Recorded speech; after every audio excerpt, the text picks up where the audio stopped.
dikasihi Tuhan, baik yang online di rumah maupun yang onsite di gereja, selamat beribadah. Tema kita bulan Mei adalah ujian atau testing. Ayu berkata demikian. Kalau ia memuji aku akan dipukul seperti emas. Nah, kalau diuji Tuhan, siap-siap berkemenangan. Amin. Amin. God bless you all.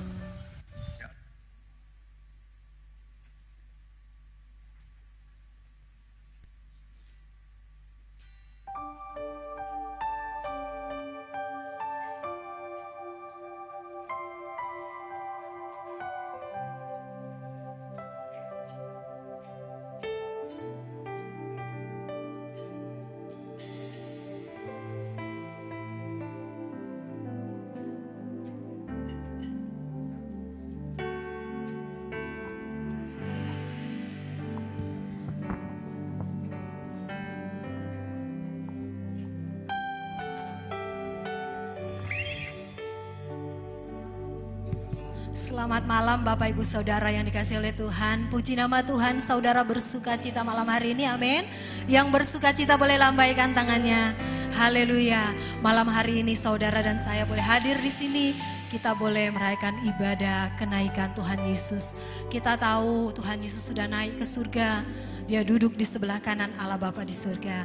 Dan setiap kita yang percaya kepada Tuhan, kita menerima kehidupan yang kekal. Amin.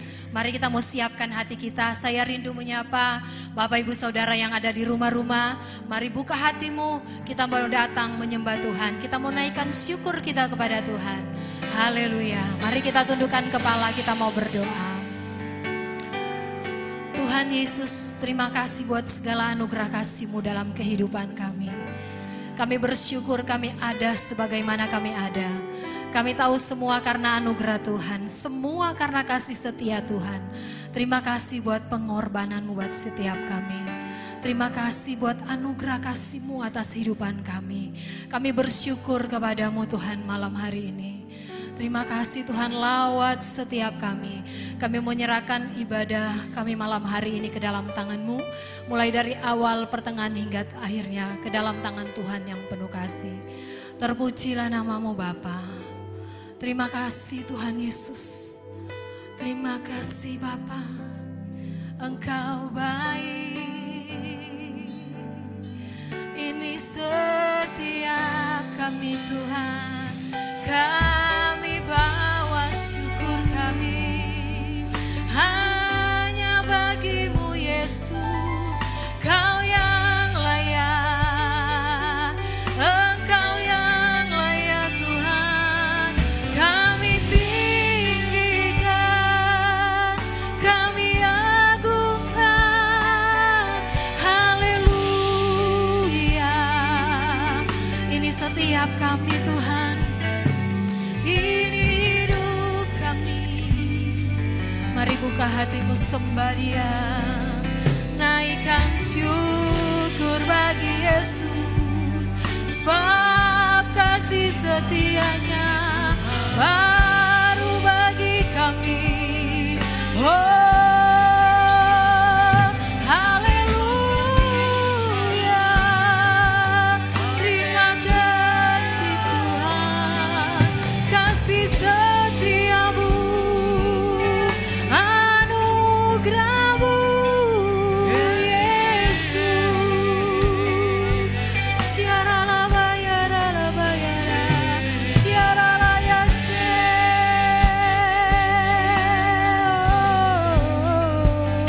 Kami angkat hati kami.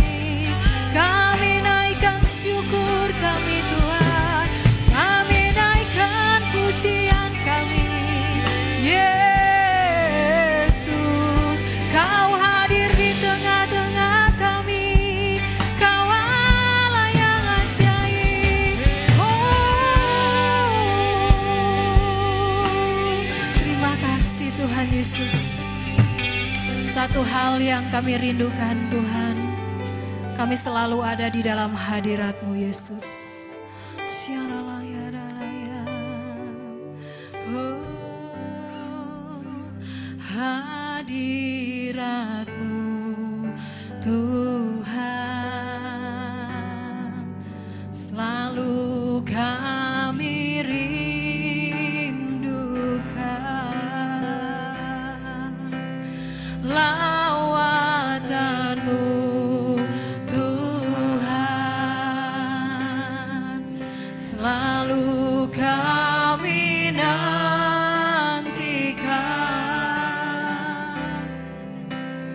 Yesus Kaulah Tuhan,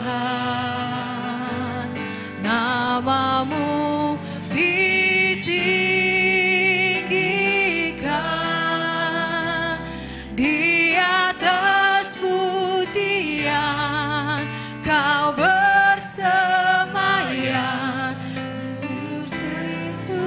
rindu Tuhan. Mari saudara angkat pujian ini, katakan hadirat-Mu Tuhan, selalu kami rindukan Tuhan, selalu kami rindukan hadirat-Mu Tuhan, lawatan-Mu Tuhan, selalu kami nantikan,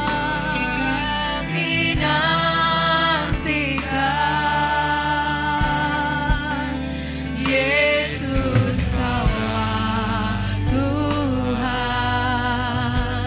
namamu ditinggikan di atas pujian, Kau bersemayam, kami menyembah-Mu Tuhan. Kemuliaan-Mu datanglah penuhi tempat ini, bersemayam di tahta-Mu, ya Allah mulia. Kerajaan-Mu datanglah di bumi seperti di surga.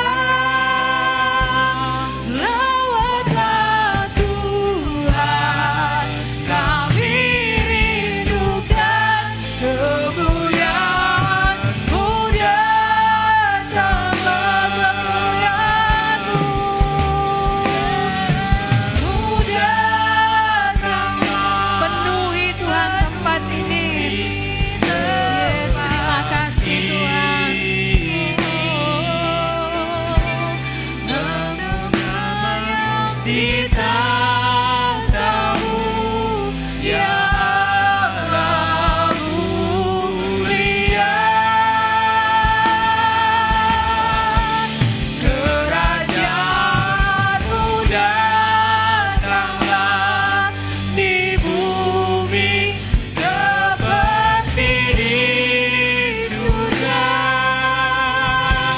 Lawatlah Tuhan, kami rindukan kemuliaan-Mu datanglah. Mari kan berikan sorak-sorai buat Allah kita. Haleluya, katakan bersama. Hadirat-Mu Tuhan, selalu kami rindukan Tuhan, selalu kami rindu di setiap kami Bapa.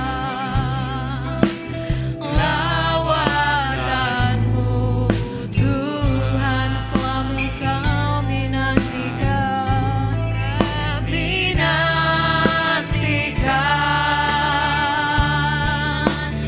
Yesus Kaulah Tuhan, namamu ditinggikan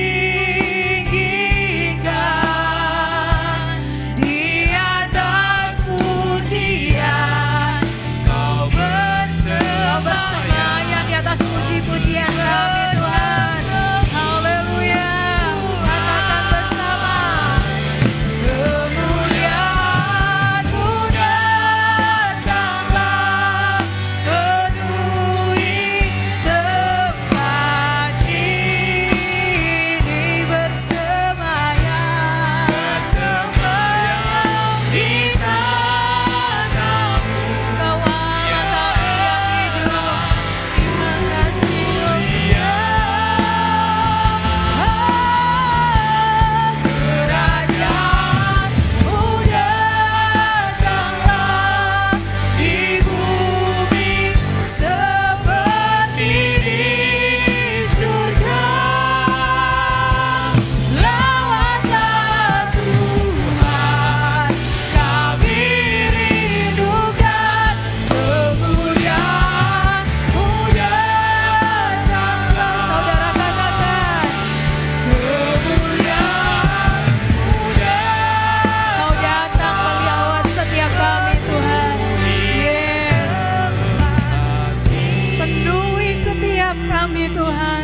Biar Engkau bersemayam di atas puji-pujian umat-Mu Yesus.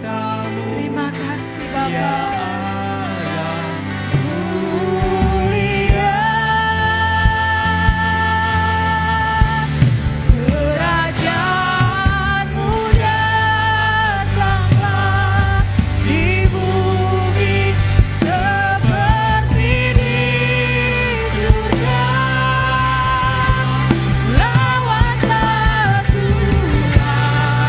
Kau rindukan kemuliaan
Saudara untuk bangkit berdiri.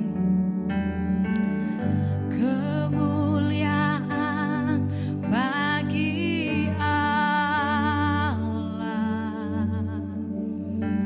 di tempat yang maha tinggi. Kemuliaan bagi Tuhan yang memerintah atas segalanya, Raja segala raja. Katakan kemuliaan bagimu Tuhan, kemuliaan bagi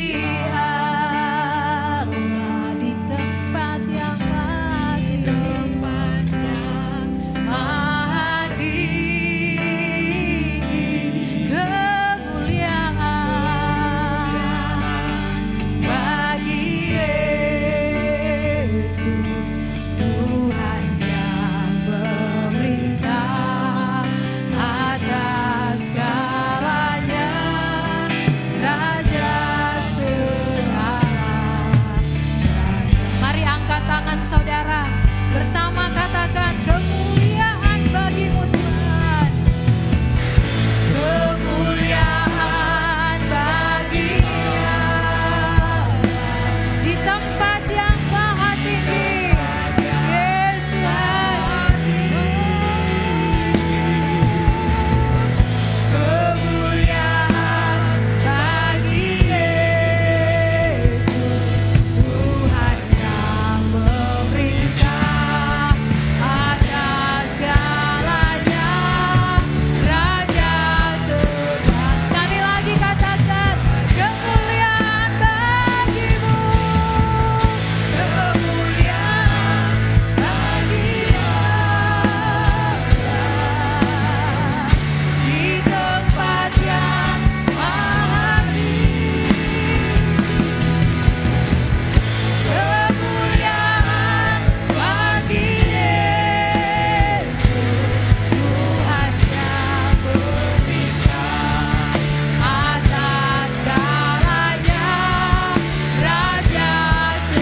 memuji kami Tuhan.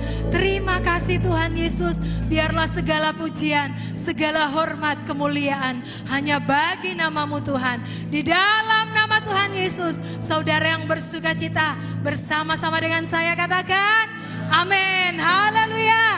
Saudara bersuka cita, amin. Sebab dia sudah naik ke surga, membuat saudara dan saya supaya kita boleh menerima kehidupan yang kekal. Amin. Mari bersuka cita lebih lagi di hadapan Tuhan. Haleluya.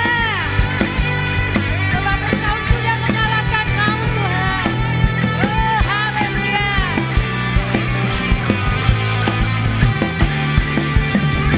Mari bertepuk tangan buat Tuhan.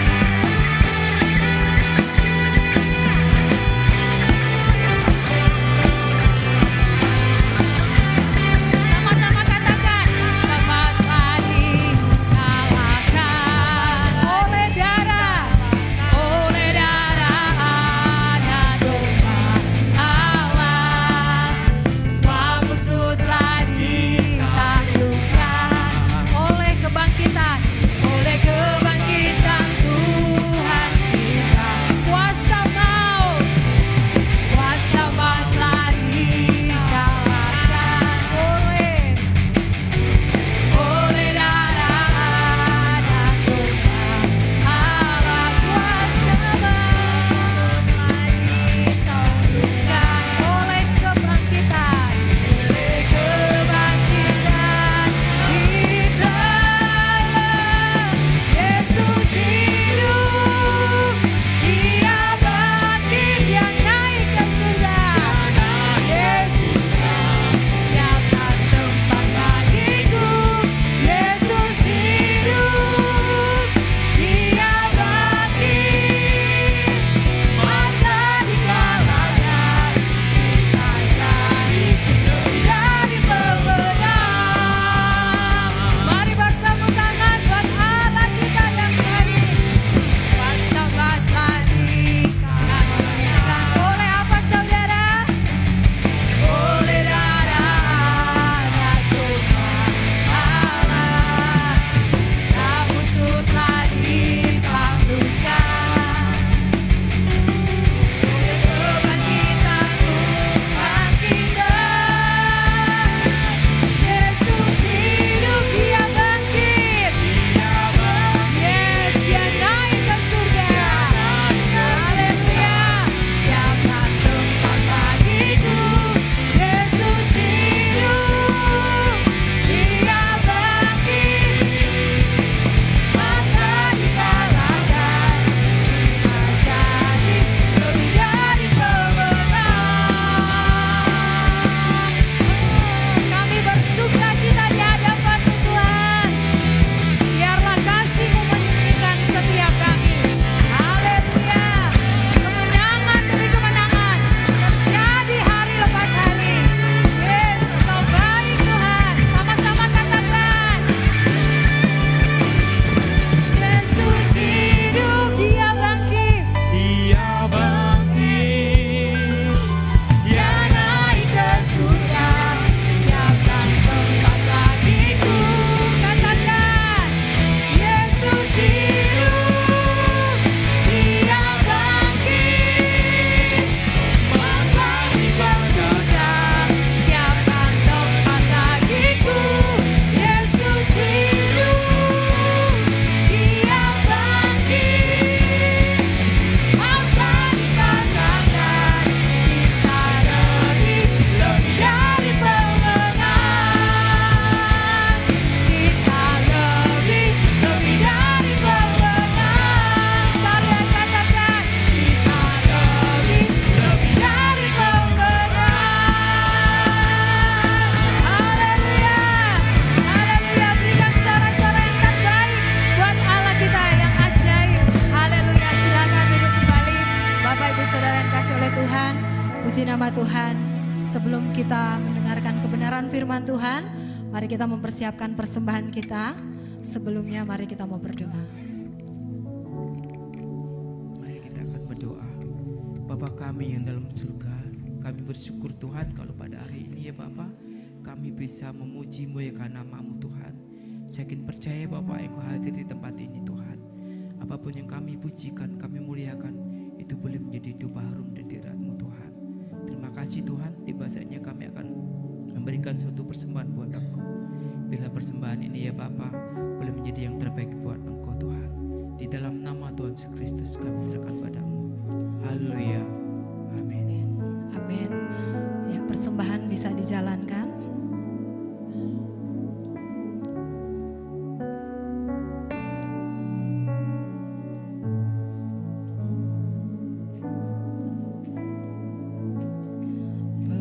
Peganglah tanganku Roh Kudus, setiap hari ku tak dapat jalan sendiri tanpa Roh-Mu. Bawalah diriku kepada segala kebenaran, agar ku tidak tersesat, mengikuti jalan-Mu. Katakan, peganglah tanganku Roh Kudus, peganglah tanganku Roh Kudus, setiap hari ku tak dapat jalan sendiri tanpa Roh-Mu.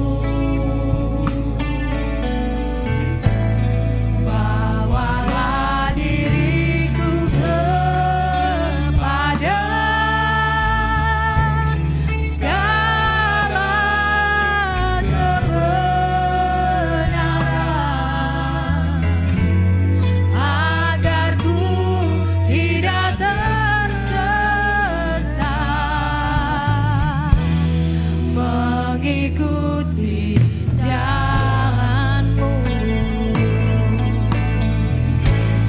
Kudus, kudus Tuhan,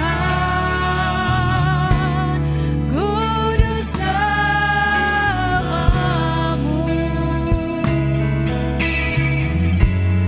Ku beri syukur dalam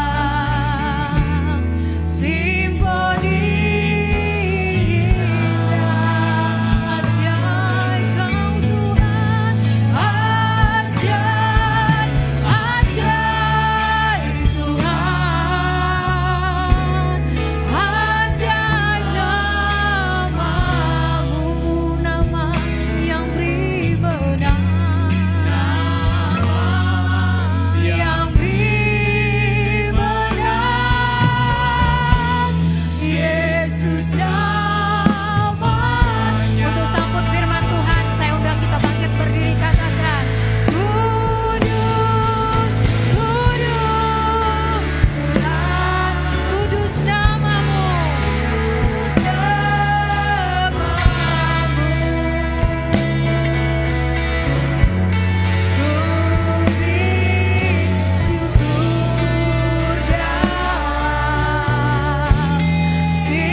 Haleluya.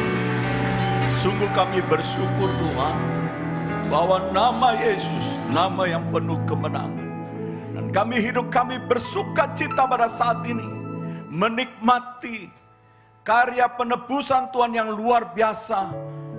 Dan kami tahu bahwa kenaikan Yesus Kristus sebagai bukti bahwa Tuhan juga akan segera datang untuk memberikan kehidupan yang kekal bagi kami semua. Untuk itu biarlah firman Tuhan saat ini kami boleh pelajari dan kami renungkan bersama dan mengaplikasikan dalam kehidupan kami. Kami tidak mau menjadi orang Kristen yang bodoh, tetapi menjadi Kristen yang betul-betul memahami seluruh kebenaran firman Tuhan. Roh Kudus kuasai kami, cerahkan hati kami. Biarlah berita firman ini tertanam di hati kami yang subur, yang siap untuk menghasilkan buah. Kami buka hati kami. Layakan hamba yang tak berarti ini biar hanya kebenaran firman Tuhan yang hamba sampaikan, dan semuanya untuk hormat kemuliaan nama Bapa di surga. Layakan hamba Tuhan. Kami bersyukur untuk kesempatan saat ini. Kami juga tolak pekerjaan iblis. Segala bentuk-bentuk roh-roh jahat yang hendak mengacaukan pikiran kami, konsentrasi dalam mendengar firman Tuhan. Kami bersahati, kami tolak di dalam nama Yesus. Hadirat Tuhan memenuhi kami semua. Kuasa Roh Kudus bekerja dengan dahsyat pada saat ini. Terima kasih Tuhan. Ini doa yang kami naikkan dengan iman dan ucapan syukur. Hanya di dalam nama Tuhan Yesus. Semua yang percaya dan diberkati sama-sama katakan amin. Puji Tuhan. Shalom. Selamat malam Bapak Ibu saudara yang kasih Tuhan. Bagaimana kabarnya kita hari ini? Bersemangat? Mengapa bersemangat saudara?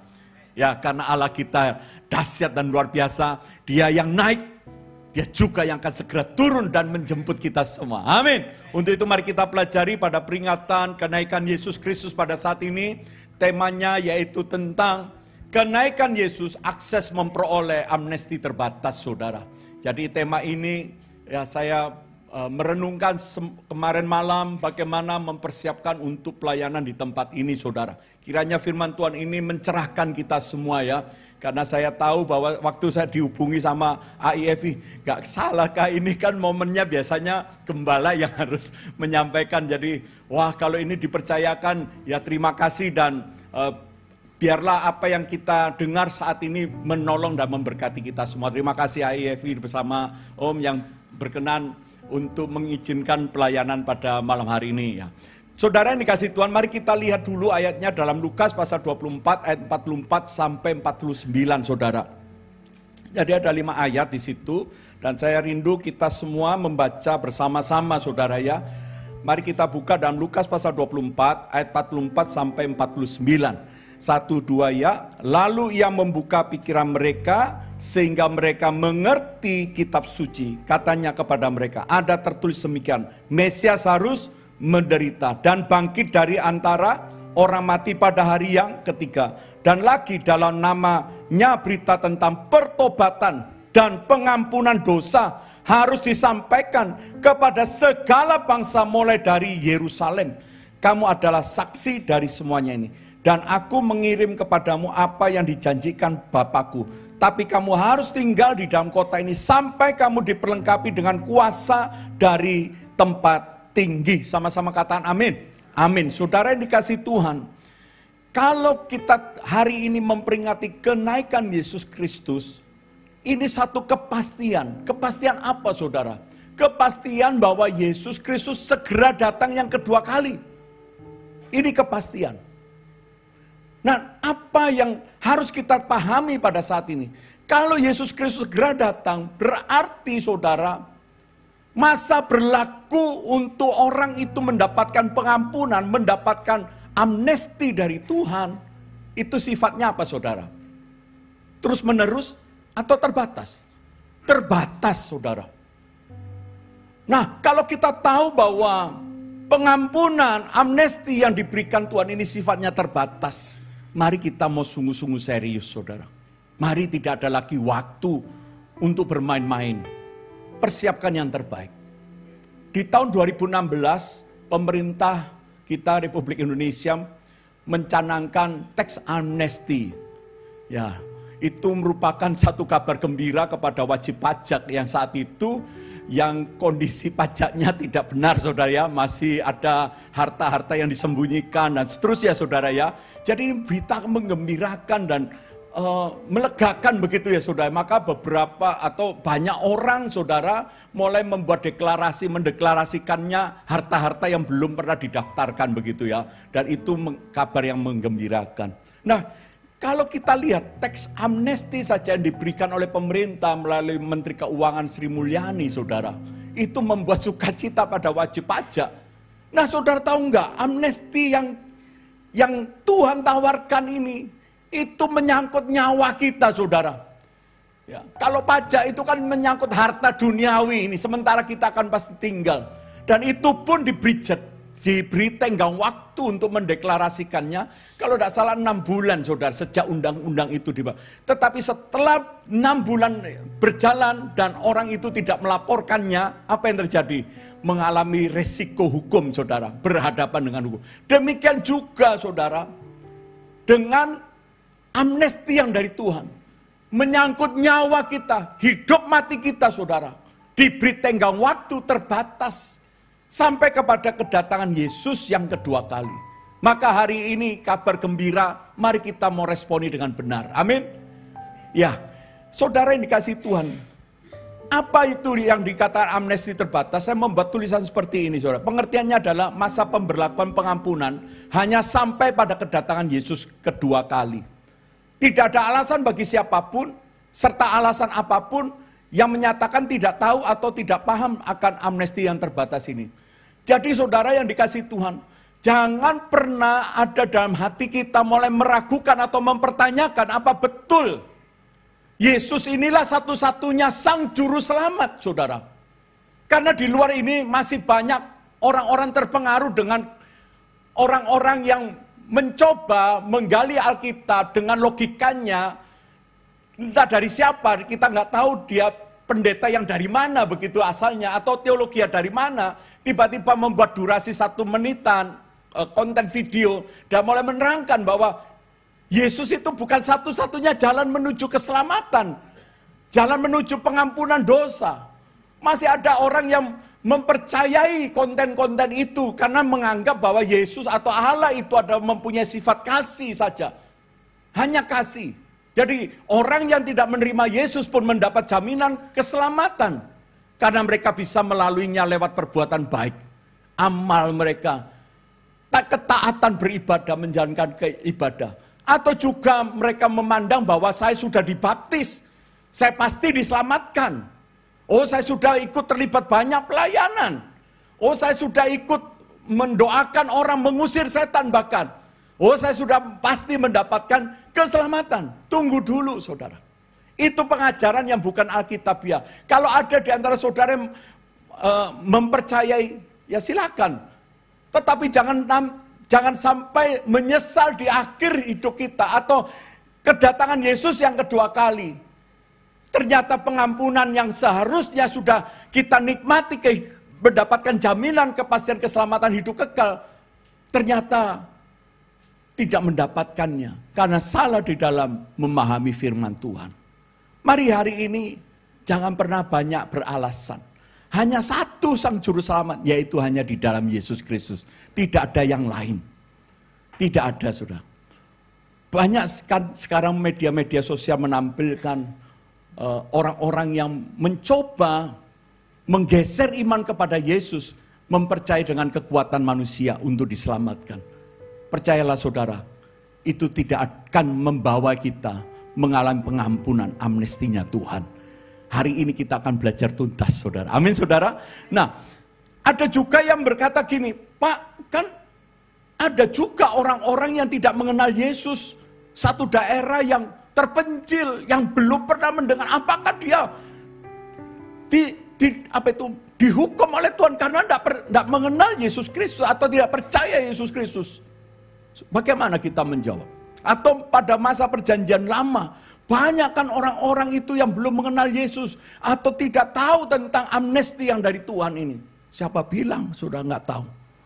Sejak Adam jatuh dalam dosa, Allah telah memberitakan penginjilan yang pertama. Dan Allah mulai menyampaikan tentang janji keselamatan melalui Yesus Kristus.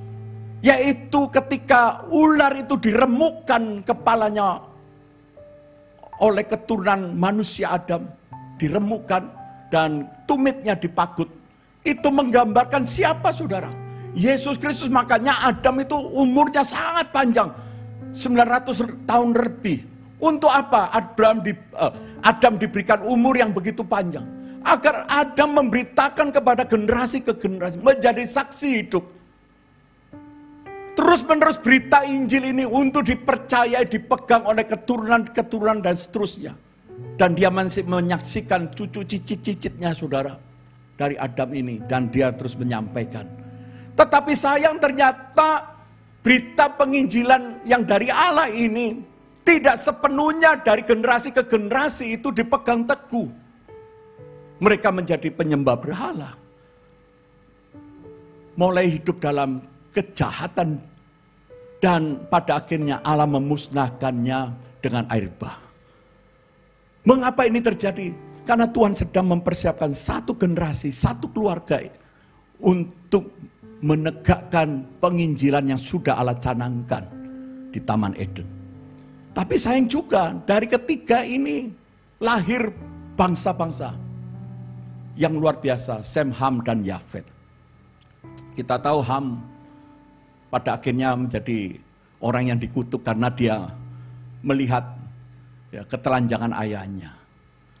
Karena ayahnya mabuk. Dan lahirlah banyak bangsa dari situ. Apakah Nuh tidak menceritakan tentang iman kepada iman yang sudah disampaikan Allah kepada Adam. Dan Nuh berada di perahu terapung selama 150 tahun. Ngapain di sana saudara? Apakah Allah hanya sudah memusnahkan, biarkan mereka terapung? Tidak. Di sana Nuh sedang mempersiapkan satu generasi dari keluarganya. Orang-orang yang memegang teguh janji akan kedatangan juru selamat saudara. Selama 150 hari mereka dilatih, diajar tentang kebenaran. Tidak satupun orang-orang mau mendengar pengajaran Nuh. Hanya keluarganya ini. Tapi toh itu juga dari 3 anaknya. Keturunan bangsa-bangsa yang ada tersebar di muka bumi. Banyak sekali juga tidak memegang janji itu. Amnesti yang dari Tuhan. Nah kalau kita mulai berbantah. Ya itu kan zaman dulu Pak masih jumlah orangnya paling berapa ratus ribu orang begitu ya. Sedangkan sekarang kan sudah 7 miliar orang. Bagaimana 7 miliar orang bisa tahu semuanya tentang siapakah sang pemberi amnesti itu? Tidak ada alasan. Karena semuanya sudah terkurung dengan hukum Taurat. Allah telah memilih satu bangsa dari keturunan Yakub. Anak-anaknya diliputi oleh kasih karunia Tuhan. Dari Abraham, Ishak, Yakub. Ini bangsa yang dipilih saudara. Abraham, terus sampai Ishak, sampai Yakub dan melahirkan 12 suku bangsa. Mereka semua oleh Musa dikurung oleh hukum Taurat. Supaya apa? Supaya mata dunia. Makanya itu waktu keluar dari tanah Mesir kan tidak langsung masuk ke tanah perjanjian. Diputar 40 tahun. Itu sebetulnya Allah sedang menampilkan satu kebenaran yang harus diimani oleh bangsa-bangsa. Tapi toh juga mereka tidak percaya. Bahkan bangsa Israel sendiri pun tidak memegang teguh janji tentang karya keselamatan. Mereka menjadi penyembah berhala. Sampai hari ini apakah wilayah-wilayah semua mendengar nama Yesus sang juru selamat, pengampun dosa, pemberi amnesti? Seharusnya mereka sudah tahu. Mengapa? Karena mereka punya hati nurani. Setiap orang diberikan hati nurani. Dia akan merasa tidak nyaman ketika dia melakukan satu perbuatan dosa. Kecuali dia sudah terus menerus menghidupi kejahatan. Maka hati nuraninya menjadi mati. Jadi tidak ada alasan bagi siapapun untuk menyatakan bahwa saya tidak tahu sang pemberi amnesti yaitu Yesus Kristus. Seharusnya semua orang sudah tahu siapa yang bisa memberikan pengampunan itu. Nah, dari sini saudara, Kita harus tahu, murid-murid harus tahu, siapakah Yesus yang bangkit menurut perspektif para murid. Kalau hari ini ada di antara saudara yang datang kepada Yesus, saya nggak yakin semuanya ini menerima Yesus sebagai Tuhan dan Juru Selamat dalam hidup. Masih ada yang ragu-ragu. Bahkan mungkin karena kekristenannya keturunan. Oh ya, karena papaku Kristen, mamaku ke gereja, saya ikutlah. Atau mungkin karena kita ingin ikut teman begitu ya, merubah dari nama apa ke nama Alkitab begitu dan dibaptis. Hanya identitas saja. Atau karena tertarik dengan pasangan hidup yang juga orang Kristen. Saudara, banyak ragamnya. Saya tidak yakin semuanya adalah orang yang menaruh iman kepada Yesus. Mengapa saya berani berkata demikian? Dan ini saya tidak menyalahkan. Saya anggap wajar kedatangan kita. Karena kita kan tidak melihat Yesus, saudara ya. Murid saja punya perspektif yang salah. Mari kita lihat ayatnya, Lukas 24 ayat 37. Siapakah Yesus yang bangkit menurut perspektif para murid pada saat itu? Lukas pasal 24 ayat 37. Coba kita lihat.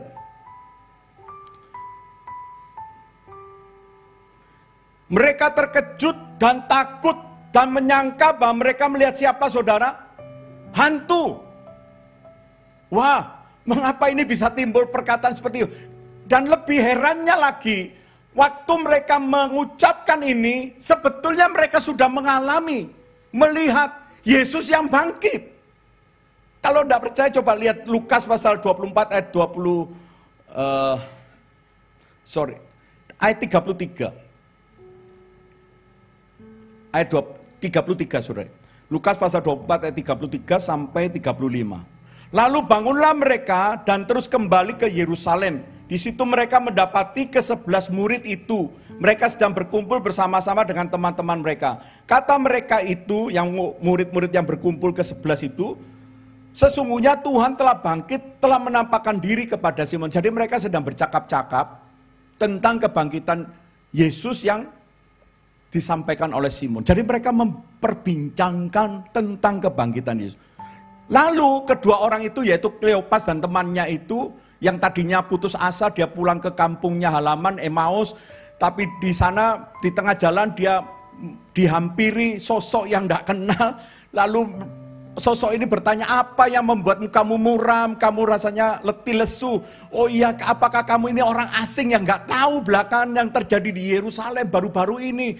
Ya, ada seorang yang bernama Yesus yang menjadi harapan kami, tapi ternyata dia telah mati. Dan mayatnya mungkin tidak tahu kemana, saudara. Wah, itu membuat dia sedih. Tetapi Yesus mulai mencoba menerangkan kembali kebenaran Alkitab, saudara. Di situ hati mereka berkobar-kobar. Sampai di rumah, Yesus mau lanjutkan, dicegah. Jangan, ayo makan bersama kami, tinggal dulu. Dan saat Yesus membuat perjamuan, disitulah mata mereka tercelik. Tapi Yesus sudah tidak ada bersama mereka dan mereka berkobar-kobar untuk kembali ke Yerusalem dan memberi. Makanya di ayat 35-nya dia, lalu kedua orang itu pun menceritakan apa yang terjadi di tengah jalan dan bagaimana mereka mengenal dia pada waktu ia memecah-mecahkan roti. Jadi semuanya ini sudah mengalami tentang kebangkitan Yesus. Tetapi mengapa di ayat 37 mereka ketika melihat pribadi Yesus yang mereka bincangkan, mereka berkata ini hantu. Bisa kita bayangkan, saudara? Andai kata, saudara ya, kita punya anggota keluarga ya, entah berlayar cukup lama begitu ya, ke suatu tempat dan lama berbulan-bulan kita anggota keluarga memperbincangkan tentang anggota keluarga kita, entah anak, entah suami yang sedang bekerja, dan tiba-tiba mendadak yang kita bincangkan itu datang, mak berduduk gitu. Apa perasaan kita, saudara? Seharusnya kita sukacita kan? Lain dengan murid-murid, langsung, oh ini hantu. Mengapa bisa ngomong gitu? Ayat 25, mari kita lihat. Lukas pasal 24 ayat 25. Lalu ia berkata kepada mereka, hai kamu orang bodoh, betapa lambannya hatimu Sehingga kamu tidak percaya segala sesuatu yang telah dikatakan para nabi. Amin. Apa yang menguasai mereka? Mereka memperbincangkan, kita kan juga sering kan di dalam komsel, dalam persekutuan, dalam apa saja, bahkan rumah tangga kita membicarakan tentang Yesus. Tetapi aneh ketika Yesus menampakkan diri dalam kemuliaannya, dalam kemahaagungannya, justru respon kita menolak. Kita nggak bisa menerimanya. Ketika Yesus menyatakan kebenaran dalam diri kita, kita menolak. Tetapi aneh ketika kita membicarakan Yesus yang memenuhi kebutuhan jasmani kita. Oh, Yesus yang menyembuhkan saya, Yesus yang memulihkan keadaan saya, Yesus yang memberkati keuangan saya, Yesus yang memberikan hikmat kepada anak-anak saya sehingga bisa menjadi seorang yang mempunyai satu prestasi yang gemilang. Kita membicarakan hal-hal itu adalah bodoh, saudara, ketika kalau hanya dibatasi Yesus hanya sekedar pemenuh kebutuhan hidup kita. Seharusnya kita memahami Yesus yang seutuhnya, dialah sang penyelamat, dialah sang pemberi amnesti, pengampun dosa. Ketika Yesus menampilkan diri seperti ini, saudara, banyak orang menolak, hantu. Loh, apa fakta, Pak? Fakta. Saya pernah mengalami, istri saya itu waktu bekerja. Karena kerja di sampingnya itu ada satu juga tempat jadi perumahan. Jadi ini rumah buat kantor, ini ya kantor begitu, saudara ya. Nah, ketika dia lewat, dia tahu bahwa ini istrinya pendeta begitu. Apa yang terjadi? Dia nitip persepuluhan. Tolong, ini saya memberi persepuluhan. Untuk apa? Ini tetangga ya, tetangga kantor begitu. Untuk apa? Ya, kata Alkitab itu, barang siapa memberi persepuluhan maka tiga-tiga langit itu terbuka dan berkat-berkat dicurahkan. Wah, saya mau, ini saya kasihkan persepuluhan. Tolong dimasukkan ke gereja. Apa seperti itu Tuhan? Apakah Tuhan itu pengemis kekurangan sehingga harus kita berikan sesuatu kepada dia? Ini loh perspektif yang bodoh, saudara. Selama ini kalau murid saja masih bisa memandang Yesus dengan perspektif yang salah. Karena kebodohannya dia yang tidak mau belajar akan kebenaran apa yang dikatakan para nabi. Wah, jangan-jangan di antara kita juga mengalami hal yang sama, saudara. Ketika khotbahnya seorang yang begitu tajam untuk mengkoreksi, kita berkata, nah ini bukan Yesus yang aku kenal. Yesus yang aku kenal penuh kasih, yang menampilkan diri dengan wajah handsome-nya dan, hai anakku, apa yang menjadi pergumulanmu? Tetapi giliran Yesus menampilkan diri sebagai sang penyelamat dosa, yang harus membuat seorang itu berbalik dari dosa. Wah, mereka akan menutup diri. Bahkan tidak tahan, saudara. Yang makan 5 roti dan 2 ikan. Itu berapa jumlahnya Bapak Ibu? Kita dengan yakin tahu pasti 5.000 kan? Tetapi itu juga belum terhitung anak, istri dan anaknya. Kita nggak tahu jumlah lebihnya dari 5.000. Kemana mereka semua ketika Yesus sedang menghadapi sidang di hadapan Pilatus? Di mana mereka semua? Mereka yang berkata, salibkan dia. Betul? Ya. Rasanya hampir seperti itu ketika Yesus tidak lagi menampilkan sebagai sang Mesias. Ditolak, saudara. Mari kita renungkan bersama hari ini. Siapa Yesus yang bangkit menurut perspektif kita? Kalau hanya memenuhi kebutuhan, mohon maaf, dunia akan lebih hebat memenuhi. Bukankah pencobaan yang Yesus hadapi yang bagian terakhir? Kalau kamu sujud menyembah, semua kekayaan dunia aku berikan. Tapi ada tertulis, hanya kepada Allah kamu harus menyembah. Saudara, Yesus pun dicobai dengan cobaan. Segala kelimpahan yang ada di dunia ini. Itu pula yang akan menggoda orang-orang Kristen yang hari ini sifatnya hanya memikirkan kebutuhan jasmani. Tetapi menolak ketika Yesus menampilkan sang Mesias pemberi amnesti. Jangan tertipu Bapak Ibu. Kehadiran kita di hadapan Tuhan Dia tahu setiap keadaan pribadi lepas pribadi. Semoga kiranya firman ini merobek batinnya kita dan melihat perspektif dengan benar. Apakah dampak dari perspektif yang keliru ini, saudara? Memandang Yesus dari segi apa yang bisa memuaskan jiwani kita, saudara? Apa dampaknya? Maka murid-murid itu hidup dalam keraguan. Lukas 24 ayat 38. Jadi ini wolak-walik ayatnya ya saudara ya. Supaya kita sedikit mempelajari satu konteks Alkitab begitu. Jadi kita tidak asal comot. Apa dampaknya? Lukas pasal 24 ayat 38 menerangkan dengan jelas. Akan tetapi ia berkata kepada mereka, mengapa kamu terkejut dan apa sebabnya timbul apa saudara? Keraguan di dalam hati kamu. Ternyata kebodohan mereka yang tidak memahami kitab para nabi perjanjian lama PL saudara. Dengan seutuhnya itu adalah sedang membicarakan satu pribadi tentang Sang Mesias yang telah dijanjikan Bapa waktu Adam jatuh. Penginjilan yang pertama. Seluruh kitab perjanjian lama tidak ada satupun bagian yang tidak merujuk satu pribadi yang namanya Yesus.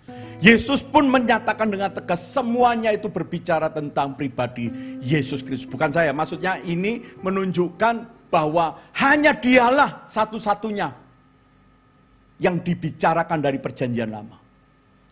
Karena mereka tidak memahami ini, Yesus itulah Sang Mesias. Akibatnya apa? Ragu-ragu. Ini murid loh saudara. Murid yang langsung berinteraksi dengan Yesus masa itu. Keraguan-raguan timbul. Lah apalagi saudara hari-hari. Belum lagi dengar khotbah-khotbah yang entah dari siapa itu konten-konten ya saudara ya. Banyak banget ya. Apalagi bukan hanya dari kalangan orang Kristen. Tetapi kalangan non-Kristen pun sedang menyerang iman kita. Dan anehnya kalau ada di antara jemaat hari ini yang di antara Bapak Ibu datang juga mulai ragu-ragu. Mari kita bertanya pada diri kita sendiri. Siapakah Yesus yang bangkit bagi diri saya? Kalau kita hanya memahami kebutuhan akan timbul keraguan-raguan. Tapi kalau kita memandang Yesuslah satu-satunya Sang Pemberi amnesti, maka tidak ada lagi keraguan buat kita untuk terus pegang, terus terkoneksi dengan Yesus Kristus. Amin saudara. Mari kita belajar hari ini menyingkirkan semuanya ini. Bagaimana cara Yesus menolong para murid seperti ini saudara. Kita lihat saudara. Sebelum itu mari kita lihat perspektif Allah terhadap setiap kita atau para murid pada saat. Di mata Tuhan Yesus siapakah para murid? Ayat 48. Ayat 48 saudara. Kamu adalah siapa saudara? Saksi dari semuanya ini. Semuanya ini dimulai dari kapan? Dia adalah mereka ini 11 murid atau mungkin ada 70 murid yang lain saudara. Semuanya itu ada saksi sejak dari kapan? Sejak Yesus keluar dari baptisan dan mulai memilih murid-muridnya. Ya, sejak Yesus mulai tampil di usia 30 tahun. Yesus mulai menampilkan setelah selesai bat midras, sekolah, kuliah. Yesus selama umur dari 12 sampai 30 kemana Pak? Kalau ada orang Kristen yang bingung, hari ini jangan pernah bingung. Ya, walaupun tidak tertulis dalam Alkitab, kita harus tahu pasti Yesus mendapat gelar rabi itu bukan sekedar kayak sekarang ya. Kalau sekarang kan gelar bisa beli ya saudara ya. Bisa? Doktor gitu ya. Lalu apa saudara? Wah bisa beli ya. Kalau zaman sekarang. Tapi zaman itu status atau satu gelar diberikan rabi itu tidak main-main. Proses saudara. Berarti apa? Kalau Yesus mendapat gelar rabi dan itu yang memanggilnya juga orang-orang ahli Taurat, Nikodemus salah satunya. Berarti apa saudara? Yesus menjalani pendidikan rohani di bait suci. Jadi usia 12 sampai 30 tidak diketemukan di mana dia sedang bat midras, sekolah, kuliah sampai usia. Setelah itu Yesus mulai keluar dan melakukan misi yang Bapa telah percayakan. Dan setelah dibaptis, Yesus mulai pilih murid-murid. Mereka menyaksikan sejak awal sampai kematian Yesus. Kita bisa bayangkan, saudara. Jadi waktu Yesus menghadapi penghakiman, lalu kan dianiaya oleh kaum tentara Roma. Penganiayaan tentara Roma tidak ditandai dengan belas kasihan. Tidak ada belas kasihan. Karena ini adalah jajahan, saudara. Jadi kalau menganiaya, ya aniaya dengan segenap hati gitu ya. Jadi kita melihat rupa Yesus itu seperti digambarkan Yesus, tak berbentuk, rupanya pun tidak dikenali lagi. Itu ya dan amin. Hancur semuanya. Belum lagi dia harus memanggul salib menuju Golgota. Sudah tak berdaya, tak ada tenaga. Harus digantikan, dipikul oleh orang lain. Dan Yesus disalib. Dan disalib pun juga ada penganiayaan. Nah saudara, ketika itu mereka menyaksikan, semua murid ini menyaksikan betapa ngerinya kehancuran tubuh Yesus Kristus. Sehingga tidak aneh ketika Yesus menampilkan diri dengan kemuliaannya, dengan wujud yang penuh kemuliaan, tubuh kemuliaan. Mereka tidak bisa menerima karena Yesus ini sudah mati.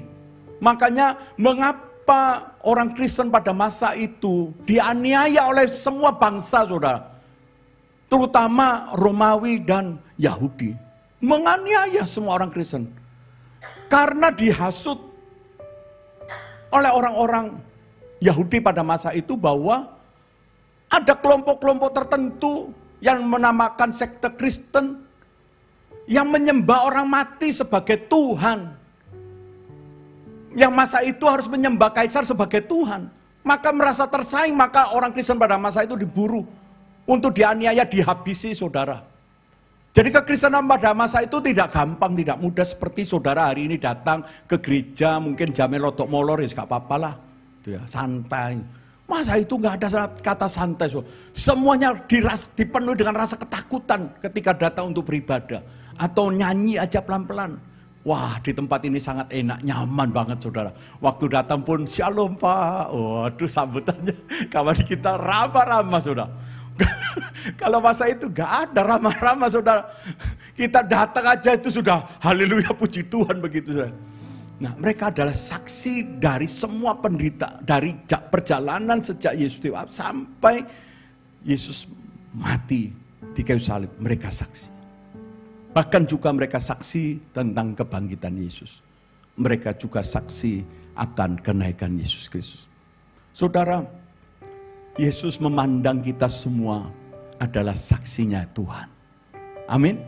Sekalipun hari ini perspektif kita masih keliru-keliru dan ragu-ragu, Yesus mengasihi saudara.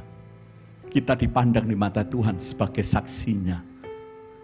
Bagaimana supaya posisi saksi itu pulih, saudara? Yesus tidak mau kita tinggal dalam keraguan-raguan. Maka apa yang Tuhan Yesus lakukan untuk meyakinkan para murid? Ini proses pemulihan, saudara. Proses untuk meyakinkan kembali. Tidak ada cara lain. Yaitu di ayat 44 sampai 45. Kita naik lagi. Lalu yang membuka pikiran mereka. Sehingga mereka mengerti apa, saudara? Kitab suci. Jadi untuk bisa pikiran mereka terbuka itu bukan pakai tongkat Yesus ya. Bim salah bim, wah otaknya langsung cerang gitu buka begitu, enggak pakai alat-alat tertentu begitu ya untuk nutui saudara atau tongkat gembala, enggak. Tapi Yesus pakai apa? Kitab suci. Seberapa kuat kita memegang atau menghidupi Alkitab saudara. Atau masih ragu. Karena gara-gara kemarin itu ya diskusi antara Donitan dengan siapa itu, Esra Soru dan Budi Asali yang mengatakan bahwa perjanjian lama itu miliknya orang Yahudi, harusnya orang Kristen tidak boleh pakai. Siapa yang di sini masih ragu bahwa kitab perjanjian lama itu bukan punya kita juga? Ada? Jangan terpengaruh. Yesus sudah menyatakan kitab para nabi semuanya berbicara tentang pribadi Yesus. Amin. Ya. Seberapa serius kita mau mengerti kitab suci. Tidak ada cara lain untuk menghapus, menyingkirkan keraguan kita, atau membuang kebodohan kita, sampai kita memutuskan bahwa saya butuh firman Tuhan dalam hidup saya. Terus menerus saya bersyukur gembala Bapak Ibu Evi bersama suami yang setiap pagi mengupas firman Tuhan. Saya selalu melihatnya, saudara. Ini adalah kesempatan seluruh jemaat untuk dipulihkan atau disingkirkan dari kebodohan, dari keraguan-raguan itu, saudara. Karena Tuhan memandang saudara sebagai saksinya. Bagaimana mungkin saksi itu masih ragu-ragu? Bagaimana mungkin saksi itu masih memandang dengan perspektif yang salah terhadap Yesus Kristus? Hari ini mari kita mulai perbaiki cara kita memakai Alkitab atau menghidupi firman Tuhan. Ya, ada banyak sih. Kalau saya di Surabaya membuat kelas pemuritan, Pak, gimana saat teduhnya, Dek? Gimana saat teduhnya? Ya Pak, sak minggu bolong. Saya tidak habis pikir, bagaimana mungkin orang itu bisa hidup, saudara? Bisa hidup tanpa firman Tuhan? Oh, tidak bisa, saudara. Wah, manusia hidup tidak dari roti. Iya Pak, tidak dari roti, dari hamburger, dari KFC. Saudara, kita ini tidak bisa hidup tanpa firman. Benar, saudara. Tahu nggak kerja iblis itu jam berapa? Dari jam berapa sampai jam berapa? Jam 8 pagi sampai jam 4 sore? Tidak, 24 jam. Bahkan kita tidur pun iblis bekerja. Saat tadi loh saya mau khotbah pagi di gereja, itu iblis bekerja. Hati saya tiba-tiba dibuat suasana tidak nyaman, saudara. Ada muncul satu kemarahan, entah apa penyebabnya saya nggak tahu. Wah, saya merasa ini iblis tidak ada lelahnya dan istirahat. Nah, bayangkan hidup kita 1 minggu tanpa firman Tuhan. Bisakah kita bertahan terhadap serangan 24 jam iblis? Tidak akan ada yang bertahan. Oh Pak, saya masih tetap sehat Pak, badan saya masih gemuk, kayak saya 90 saudara. Ya tubuhnya ini keadaan baik-baik saja, tetapi roh kita itu sedang menderita saudara. Batin yang kita menderita. Makanya tidak ada cara lain. Yesus mulai menyampaikan ulang tentang kebenaran seluruh kitab suci untuk dipahami, dipegang, direnungkan siang dan malam. Mari kita serius hal ini saudara. Kalau Anda dan saya ini adalah orang Kristen yang sungguh-sungguh memahami Yesus dengan benar, Anda dan saya butuh firman Tuhan. Nggak bisa, loh Pak, di YouTube banyak khotbah. Jangan, saya katakan. Mengapa? Anda harus terkoneksi dengan gembala. Kita, gini saudara, saya ini sampai sedih ya kadang. Wah Pak, itu khotbahnya Pak Pendeta itu, wah ciamik pol Pak. Bisa menerawang masa depan Pak. Saudara ngapain saudara? Anda tertarik dengan, oh bukan boleh pastor dibanding, ya silakan. Tetapi ngapain Anda punya gembala? Dengarkan suara gembala. Setiap kita telah dipercayakan satu penggembalaan oleh Tuhan. Yesus adalah sang gembala agung, tetapi Tuhan mendelegasikan, mempercayakan kepada seseorang Petrus untuk menggembalakan. Dan di tempat ini adalah keluarga besar hambanya AIFI. Mari silakan. Terus menerus. Apa enggak boleh mendengarkan seperti saya khotbah hari ini? Enggak perlu didengarkan. Bukan itu. Tetapi penggembala mengarahkan. Mendisiplin. Apalagi saudara. Apakah saya bisa mendisiplin Bapak Ibu? Enggak bisa. Enggak punya hak saya. Saya hanya menyampaikan fakta firman Tuhan. Setelahnya beliau-beliau inilah akan mendisiplin kerohanian saudara. Meneliti setiap pribadi.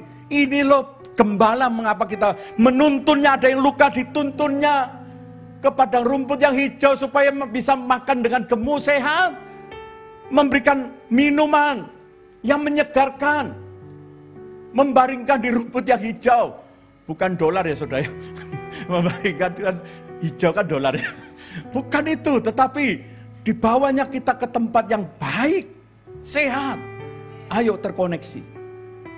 Biarlah gereja lain itu punya gembala yang menggembalakan jemaatnya juga. Kita tidak perlu bersaing, kita bersinergi, saling mendoakan. Saya pun demikian, saya mendoakan waktu mau pelayanan Tuhan.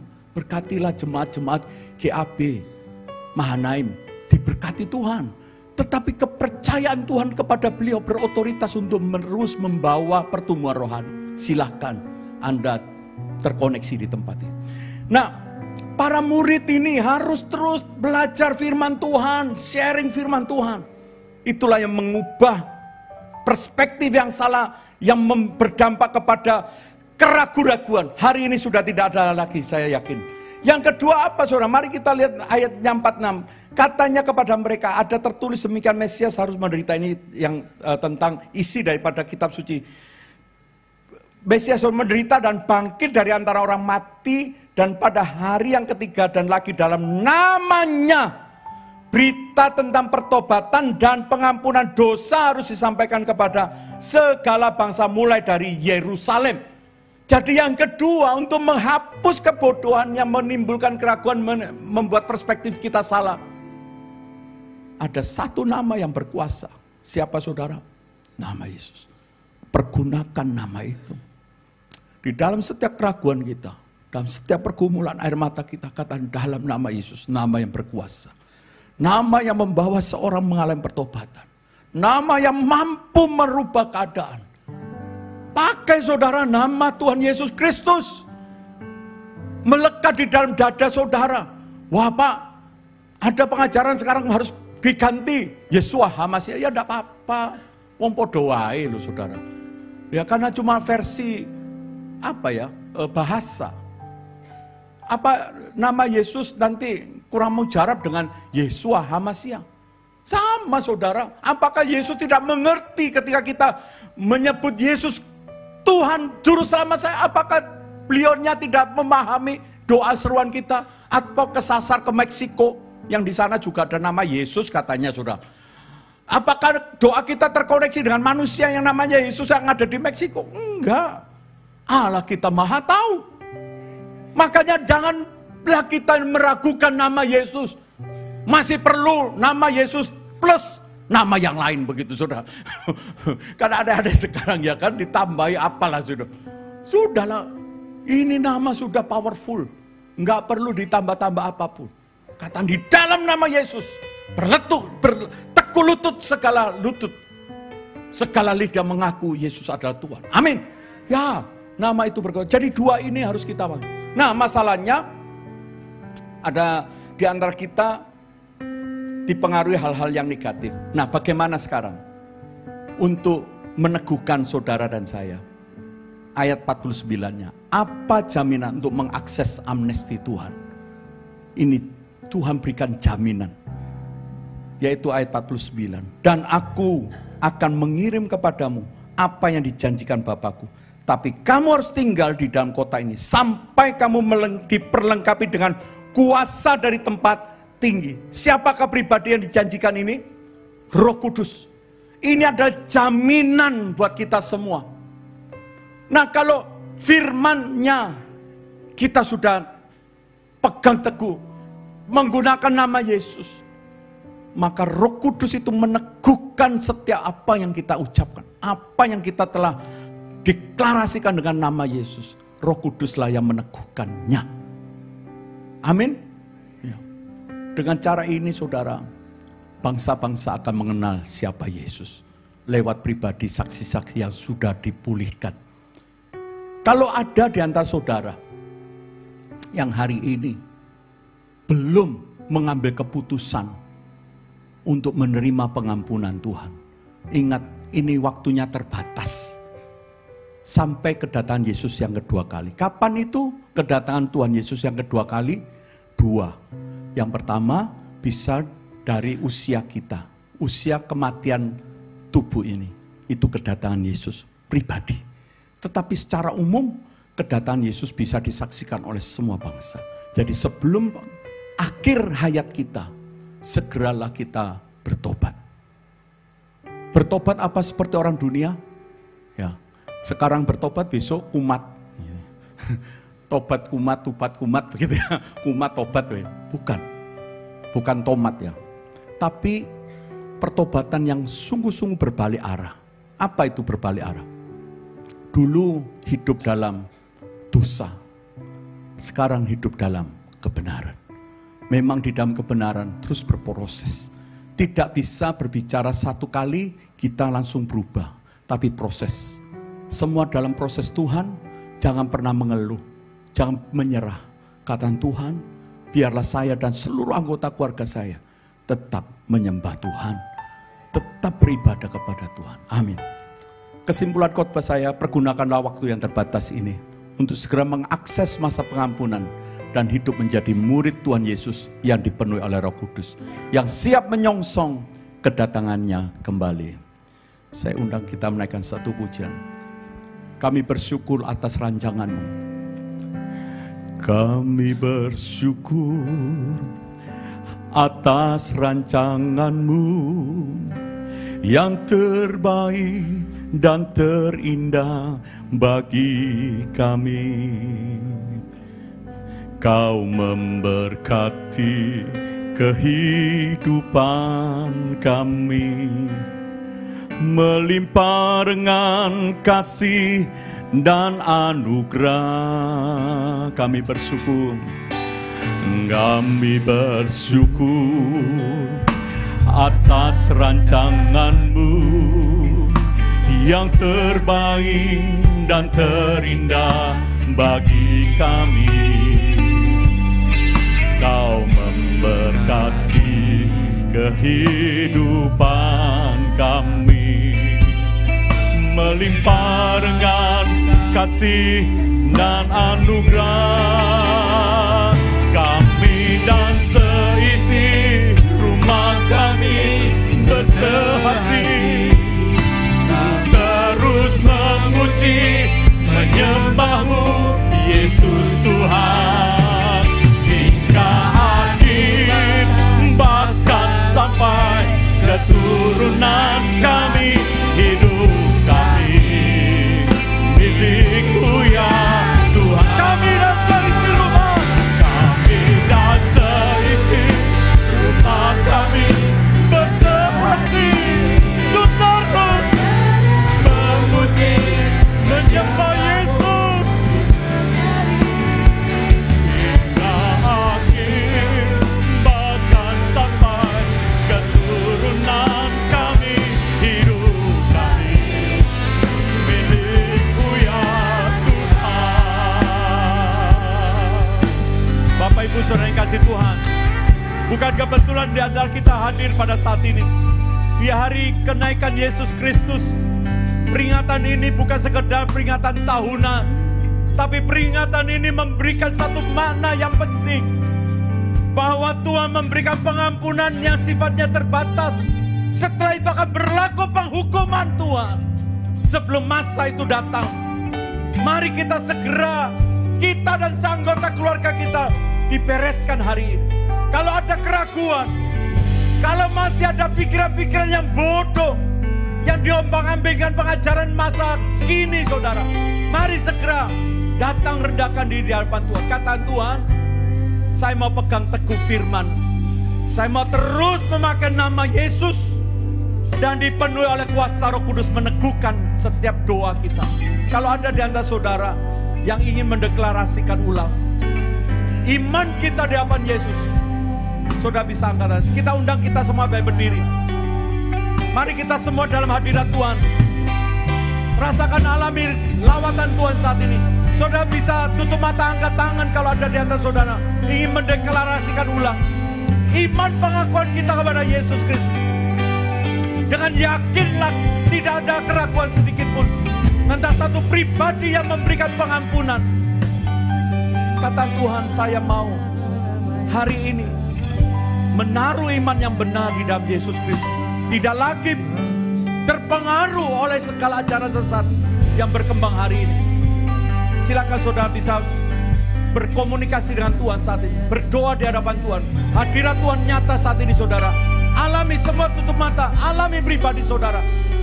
Kami dan seisi rumah kami bersehati untuk terus memuji, menyembah-Mu Yesus Tuhan hingga akhir, bahkan sampai keturunan kami, hidup kami milik-Mu ya Tuhan.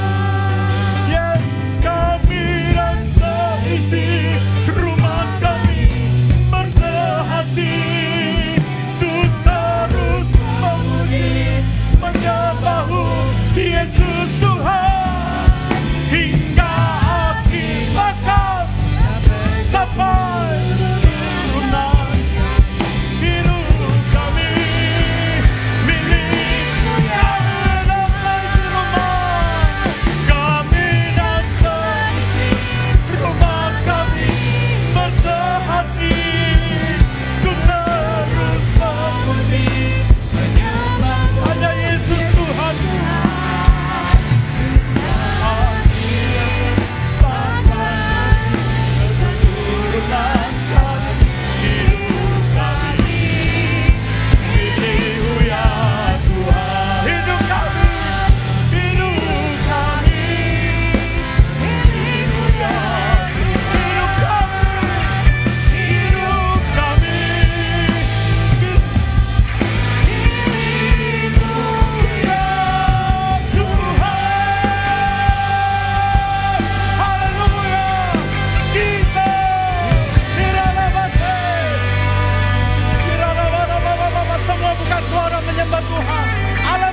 Tuhan di tempat ini, mari semua buka suara, hampiri takhta kasih karunia Tuhan. Kirama sere darabo, dikata kaya rana masih, kiamatore rana masih. Buka hati, Roh Kudus memenuhi setiap pribadi saudara. Ora mata kaya rana matore, kasere matore.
Berapa lama lagi saudara engkau hidup dalam keraguan?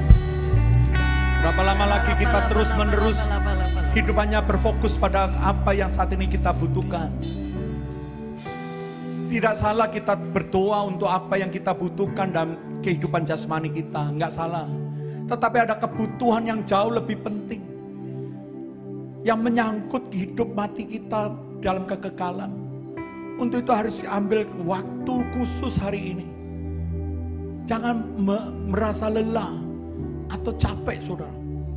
Karena lihatlah bangsa Israel berdiri di hadapan Tuhan sampai tiang awan itu lalu baru mereka berhenti, saudara.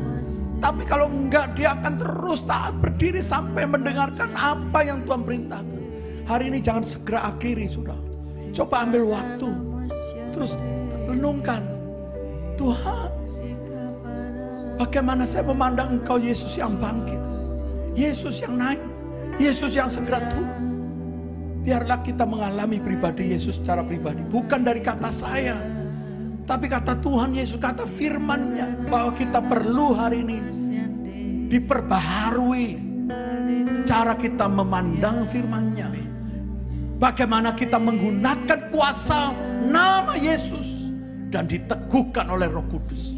Pikirkan, ya Bapa, hamba terbatas dalam menyampaikan firman-Mu, tapi hamba percaya jemaat Gereja Allah Baik Mahanaim sangat Engkau kasih.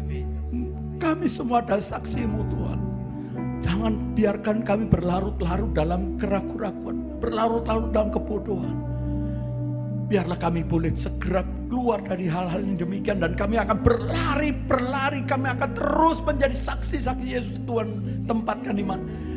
Dari kehidupan keluarga kami, Engkau pulihkan, Tuhan. Pulihkan keluarga demi keluarga kami. Saya isi rumah kami akan senantiasa bersehati, memuji, menyembah, dan itu mempengaruhi banyak hal, ya Tuhan. Pakailah kami, setiap keluarga-keluarga yang ada di tempat ini. Berkatilah gembala senior kami, Ibu Evi bersama Bapak. Tuhan sertai selalu, kuatkan hamba dalam penggembalaan. Tuhan urapi, penuhi dengan kuasa Roh Kudus, sehingga mampu memberitakan apa yang harus disampaikan. Penuhi Tuhan, berkati seluruh majelis gereja juga yang mendukung pekerjaan Tuhan di sini. Tak henti-hentinya lelah mereka, tapi mereka terus bersehati. Berkati Tuhan, juga kami semua yang sudah ambil bagian pelayanan. Berkati Tuhan, kami bersyukur untuk kesempatan yang istimewa yang Tuhan sediakan buat kami hari ini. Inilah doa permohonan yang kami naikkan di dalam nama Yesus. Kami dan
Mari kita membacakan pengakuan iman Gereja Allah Baik Mahanaim.